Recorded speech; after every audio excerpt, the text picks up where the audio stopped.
Ang PhilRice mo, 25 years na. And we should congratulate you for your efforts, for what you've done, for your contribution to the community. I would like to thank Nueva Ecija, the province of Nueva Ecija, the city of Muñoz. Both have benefited immensely because of the presence of PhilRice here all these years. But we have to look at the bigger picture. 25 years after PhilRice, we are the largest importer of rice in the world.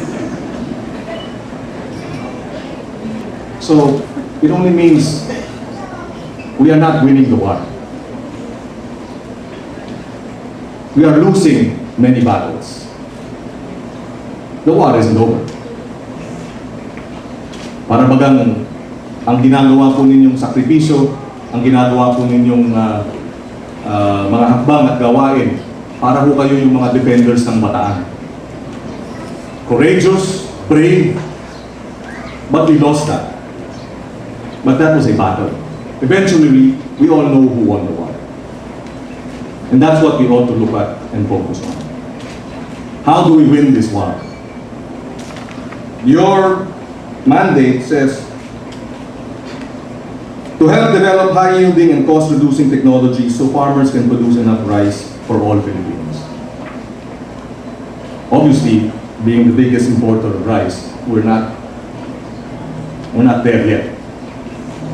After 25 years, we have a lot to do. This is not to say that you have not done a lot. You have sacrificed. Many of you are dedicated. I salute you for your sacrifice. It is not also the fault of PhilRice alone. In fact, it is a burden common for all of us. It is a burden that we all share. Ako po ang chairman ngayon ng Agriculture Committee sa Senado. It is also my burden. I have 3 years in the Senate. I'm not one who will run away from a good fight. Hindi ako tumatalikod sa isang pagsubok at paghamon.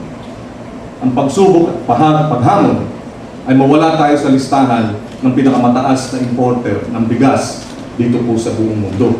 Yan po ang hamon sa atin. Kung magkaroon tayo ng self-sufficiency in 3 years, we support that effort. But of course, not at the expense of the welfare of our farmers. Matugunan nga natin ang rice sufficiency, pero kumikita ba ang ating mga rice farmers? Maganda ba ang kanilang kalidad ng buhay? Anong saysay na abutin natin ang sufficiency in rice? Mataas ang ating cost of production, ang ating productivity, ngunit hirap pa rin ang ating mga magsasaka. Kinakailangan natin iyakin na yung ating efforts sa rice sufficiency, which is very important after our experience in 2008. We must not forget that bottom lines, may mga mukha sa likod ng bigas. May mga mukha, may mga pamilya sa likod ng palay. At kinakailangan magkaroon ng mas magandang kalidad ng buhay ang ating mga magsasaka. Sila ang nagpapakain sa atin. Alam natin lahat yan. Dekada, daang taon ang ating magsasaka ang nagpapakain sa mga bawat generasyon ng ating mga kababayan. Ngunit sila'y naghihirap. Makatarungan ba yun? Palagay ko hindi. May pagkakataon tayo, sama-sama nating pagkilos at tugunan ang problema sa sektor ng agrikultura. Ako yung unang magsasabi po sa inyo, hindi ako eksperto sa agrikultura. Kumbaga sa inyo, mga nagpi-PhD na sa agrikultura, mga masters sa agriculture, dekada na sa sektor ng agrikultura, ako siguro grade 3 pa lamang. Ngunit sa hanay naman ng public administration at sa usapin ng politika, ako yung magsasampung taon na.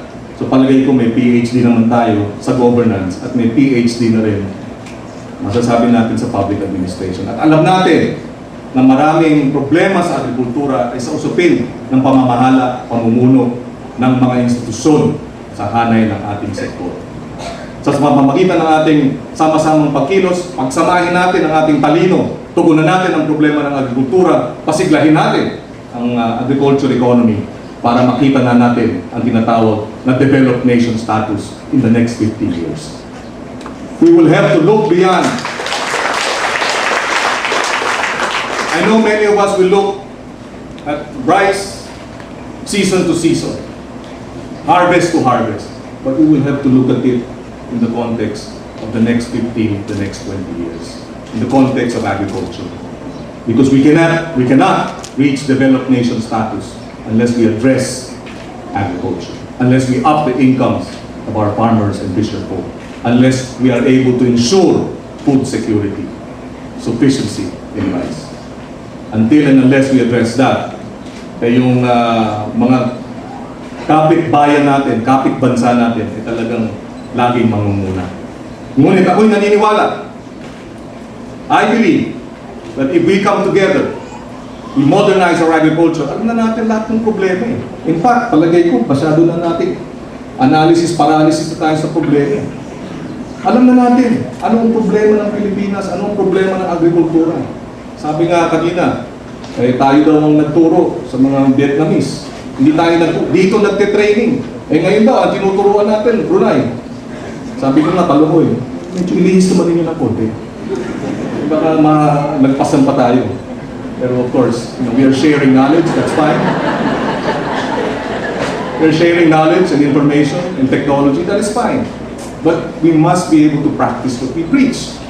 If we don't have a dearth of knowledge of technology, what we do have is a dearth of sustained, effective implementation of these policies to be able to deliver in the area of agriculture.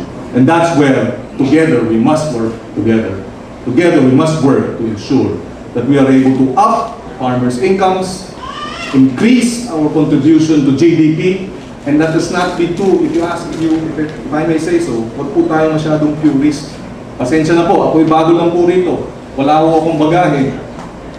Dapat tinitingnan din natin yung dulo, yung kabuuan. Meron kasi di ba, nagsasabi, ako hanggang agrikultura lamang. Yung pagbibenta, yung marketing, hindi ko na problema yan. Okay lang yun. Pero kinakailangan, kilalanin natin na para tumaas ang income ng ating mga magsasaka, may benta po sila. At mabenta sa tamang presyo, mabenta sa tamang panahon at oras. Kaya kinakailangan buo ang ating pagtingin sa sektor ng agrikultura at negosyo at agricultural enterprises. And finally, I discussed this with the Secretary yesterday, and he has agreed with me. We will together formulate our vision of agriculture for the country. We will bring in the best and the brightest, maybe 100 of the best and the brightest in the sector, whether it's private, the academe, government, business. We will sit down for 2 days in January, and we will propose a roadmap, a visioning. What is our vision for agriculture? Where do we want agriculture after 6 years of this administration? Tama-tama kasi bago po ang administrasyon. Now is the time to put together a roadmap and our vision, which will have to outlast the next 6 years. It has to be the next 10 years, the next 15 years, the next 20 years. No country in the world has moved forward without a vision that is 20 years minimum in the making. And we will have to start with that. Together we will start that. The Department of Agriculture, the Senate Committee on Agriculture, the House Committee on Agriculture, the DAR, the DNR, the stakeholders, the academe, lahat po tayo magpupulong. Pag-usapan natin, hindi na muna, pag-usapan natin yung problema, pero mas interesado akong pag-usapan natin ang mga solusyon at paano tayo darating sa mga solusyon para matugunan ang mga pangangailangan ng ating sektor. Magandang umaga po sa kanilang lahat.